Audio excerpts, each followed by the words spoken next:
चलिए स्टार्ट करते हैं class 11 math straight lines exercise 9.1 का क्वेश्चन नंबर 10।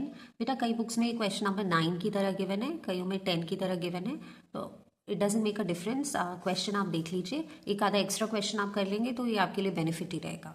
ठीक है, तो क्वेश्चन है find the angle between x axis and the line joining the points 3, -1 and 4, -2। तो ये हो गया मेरा y एक्सिस और ये x एक्सिस। तो आपसे कहा गया है कि आपको एंगल फाइंड करना है इस क्वेश्चन में, किसके बीच में, और वो एंगल है x एक्सिस जो कि ये है, और एक लाइन है जो कि ये दो पॉइंट्स को ज्वाइन कर रही है। ठीक है, अब अगर मुझे एंगल फाइंड करना है यानी कि मुझे थीटा फाइंड करना है, तो थीटा फाइंड कैसे करती हूँ मैं, मुझे एक रिलेशन तो पता है जो मैंने प्रीवियस क्वेश्चन से भी यूज किया था, that m is equal to tan theta. m यानी कि स्लोप है ना, स्लोप ऑफ द लाइन किसके इक्वल होता है, tan थीटा के इक्वल होता है। तो अगर हम यही रिलेशन इस क्वेश्चन में भी अप्लाई कर सकते हैं, हाँ कर सकते हैं। अगर हमें स्लोप पता चल रहा है ये दो पॉइंट्स के बीच में, मान लीजिए ये दो पॉइंट्स हैं A और B, ठीक है, अगर इन दोनों के बीच का हमें स्लोप पता चल जाए तो हम इसे इक्वल रख देंगे किसके, tan थीटा, क्योंकि हमें थीटा जरूरत है, थीटा निकालना है। ठीक है, तो चलिए ट्राई करते हैं। स्लोप का फॉर्मूला हमें पता है, स्लोप ऑफ AB मान लेते हैं इनको, ये दो पॉइंट्स है AB, का फॉर्मूला क्या होगा, y2 minus y1 upon x2 minus x1, ये होता है स्लोप का फॉर्मूला।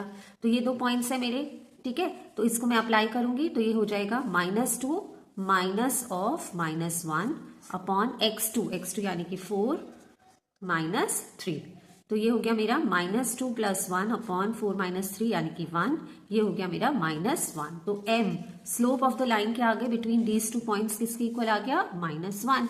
तो अब इस m को मुझे किसके इक्वल रखना है बेटा, tan थीटा के इक्वल। तो tan theta is equal to m है, तो tan थीटा क्या हो गया, m कितना निकला है बेटा मेरा, -1, तो ये हो गया -1।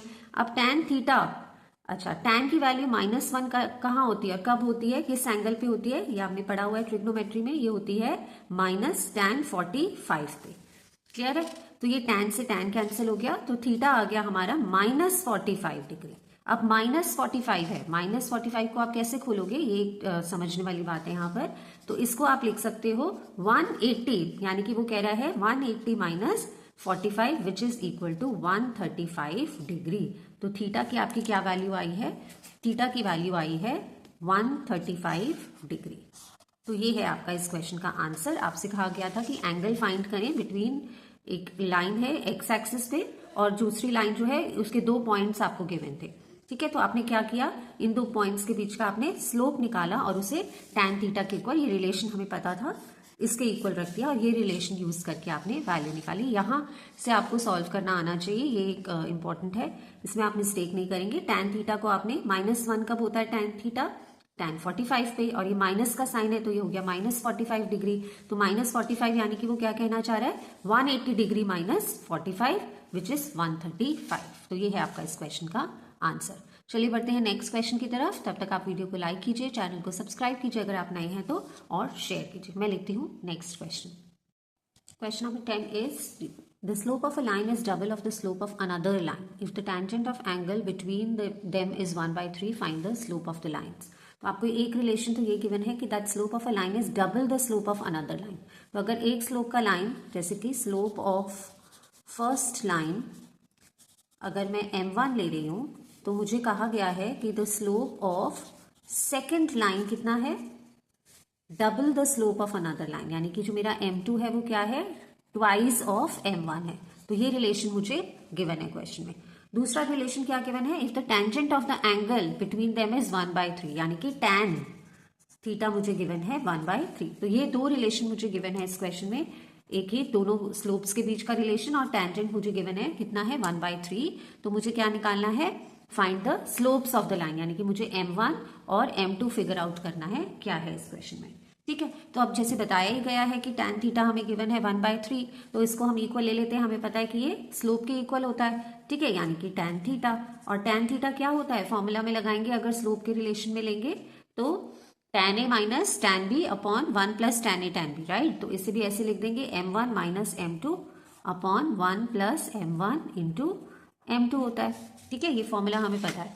अब ये हो गया tan थीटा हमें कितना गिवन है, 1/3 इज इक्वल टू m1 की जगह तो m1 ही लगेगा, माइनस m2 की जगह मैं क्या लगाऊंगी, 2m1, तो ये हो गया 2m1 अपॉन 1 + m1 की जगह m1 ही लगेगा और m2 की जगह 2m1।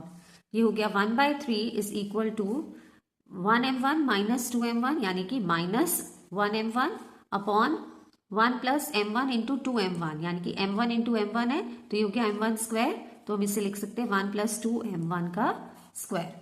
ठीक है, अब यहाँ पे मोड लगाया है, इसका मतलब है नेगेटिव साइन को हमें हटा सकते हैं, तो ये हो गया 1/3 is equal to m1 upon 1 plus 2m1 square. अभी मैं इधर ले जाऊंगी क्रॉस मल्टीप्लाई ताकि मुझे एक लीनियर इक्वेशन मिल जाए, तो यहाँ लिख देती हूँ मैं, ये हो गया 1 प्लस 2m1 का square is equal to 3 times m1, 3m1। ठीक है, इसको मैं इधर ले आती हूँ, तो ये हो गया मेरा 2m1 का square minus 3m1 plus 1 is equal to 0। अब ये कैसी इक्वेशन बन गई है, एक क्वाड्रेटिक इक्वेशन बन गई है, आप देख रहे हो। तो बस अब मुझे फैक्टर्स निकालने हैं इसके, ताकि मल्टीप्लाई करके क्या आए 2m1 स्क्वायर और प्लस माइनस करूँ तो क्या आए 3 माइनस 3m1। तो वो कौन से दो फैक्टर्स होंगे, -2 एंड -m, ये दो फैक्टर्स ले लेती हूँ मैं। तो ये हो गया मेरा 2m1 का square minus 2m1 minus m1। ये देख रहे हो आप, मैंने इसको ब्रेक किया है, माइनस 3m1 को मैंने इन दो टर्म्स में ब्रेक किया है, तो माइनस माइनस हो गया प्लस और साइन नेगेटिव का रहेगा, तो ये 3m1 आ गया और दोनों को मल्टीप्लाई करूंगी तो माइनस माइनस प्लस हो गया और 2m1 into m1 is 2m1 square, जो कि मुझे चाहिए था। ठीक है, तो ये दो मेरे फैक्टर्स हो गए, प्लस 1 ऐसे ही चलेगा इज इक्वल टू 0। अब इन दोनों में मैं क्या कॉमन ले सकती हूँ, 2m1 को कॉमन ले लेती हूँ, अंदर बचा मेरा m1 माइनस 1, यहाँ पे मैं -1 को कॉमन ले लेती हूँ, अंदर बचा मेरा m1 minus 1 is equal to 0।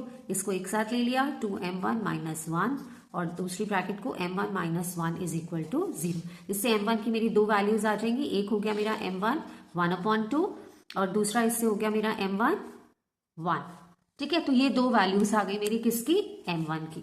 अब इन दोनों वैल्यूज की m1 के कॉरेस्पॉन्डिंग में क्या निकालूंगी, m2 की वैल्यू निकालूंगी। और m2 का रिलेशन मुझे पता है, m2 कितना है, m2 is twice of m1, तो चलिए वो भी निकाल लेते हैं। तो जब मेरा m1 1/2 है तो मेरा m2 कितना होगा, ट्वाइस ऑफ m1 यानी कि 2 इंटू 1/2 यानी कि 1 हो जाएगा। क्लियर है, ये कैंसिल हो गया ना। और जब when m1 is equal to 1, तो यहाँ पे फर्स्ट केस है आपका और ये सेकंड केस है। जब m1 की वैल्यू 1 निकली है तो m2 क्या होगा, ट्वाइस ऑफ m1 है यानी कि 2 इंटू 1 यानी कि 2। तो ये हो गया आपका इस क्वेश्चन का आंसर। तो एक है आपका ये, जब m1 1/2 है तो m2 क्या आया है 1, और जब m1 1 है तो m2 कितना आया है आपका 2। तो ये है इस क्वेश्चन का आंसर। आपसे कहा गया था स्लोप निकालिए, तो वो आपने निकाली है m1 और m2। कैसे किया आपने इस क्वेश्चन को प्रोसीड, आपको दो रिलेशनशिप गिवन थे, एक m2 और m1 के बीच का रिलेशन और आपको एक टेंजेंट ऑफ थीटा गिवन था एज 1/3। तो इन दो रिलेशन को यूज करके आपने टैन की जो प्रॉपर्टी है उसको यूज करके इसको सॉल्व किया है। तो अच्छा क्वेश्चन था, आप स्टार लगा सकते हैं इस क्वेश्चन में, ये काफी बार आया हुआ है एग्जाम में, तो अगर आप रिवाइंड करके दोबारा धीरे धीरे भी देख सकते हैं। तो दिस वाज क्वेश्चन नंबर 10। चलते हैं last question of the exercise, question number 11 पे। मैं तब तक लिखती हूँ, आप वीडियो को जल्दी से लाइक कीजिए, शेयर कीजिए और चैनल को जरूर सब्सक्राइब कीजिए। Till then let me write question number 11. 11, a line passes through x1, y1 and hk. If slope of the line is m, show that k minus y1 is equal to m bracket n minus x1. ये relation है जो आपको prove करना है, show करना है। और information क्या गिवन है, एक लाइन है, ठीक है, जो कहाँ से पास हो रही है, एक पॉइंट है इसका x1, y1 और दूसरा पॉइंट हमें गिवन है h और k। ठीक है, और if the slope of the line is m, इस लाइन का स्लोप कितना है m, और आपको ये रिलेशन प्रूव करना है। तो काफी इजी क्वेश्चन है, बस आपको क्या करना है, स्लोप ऑफ द लाइन का फॉर्मूला लगाना है। स्लोप ऑफ द लाइन का फॉर्मूला क्या होता है, y2 minus y1 upon x2 minus x1। अब जो दो पॉइंट्स गिवन है आपको वो कौन से हैं, ये दोनों पॉइंट्स गिवन है। तो चलिए बस इसको लगा देते हैं। तो y2 यानी कि y2 क्या है यहाँ पर, k minus y1 upon x2, x2 यानी कि h माइनस x1। ये किसके इक्वल है, m के इक्वल। ठीक है, आप क्रॉस मल्टीप्लाई कर देते हैं तो ये हो गया m into h minus x1 is equal to k minus y1। तो बस यही तो प्रूव करना था आपको इस क्वेश्चन में, तो बस ये आपने प्रूव कर दिया। ये देखिए k minus y1 is equal to m h minus x1 m h minus x1।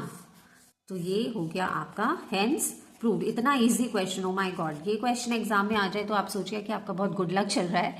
कुछ था नहीं इस क्वेश्चन में, बस स्लोप का फॉर्मूला लगाना था और इस चीजों को एक दूसरे के इक्वल रखना था। तो ये था चिल्ड्रन हमारा क्वेश्चन नंबर 11। विद दिस हमने कंप्लीट कर लिया है एक्सरसाइज 9.1। मिलती हूँ अगली वीडियो में विद एक्सरसाइज 9.2। आप भी प्लीज़ अपना काम कर दीजिए। मैं लास्ट में हमेशा लिखती हूँ वीडियो के, लाइक कीजिए वीडियो को, अपने फ्रेंड्स के साथ शेयर कीजिए, और अगर आप नए हैं तो चैनल को ज़रूर सब्सक्राइब कीजिए। Thank you all for watching. मिलती हूँ मैं अगली वीडियो में। Till then take care and bye.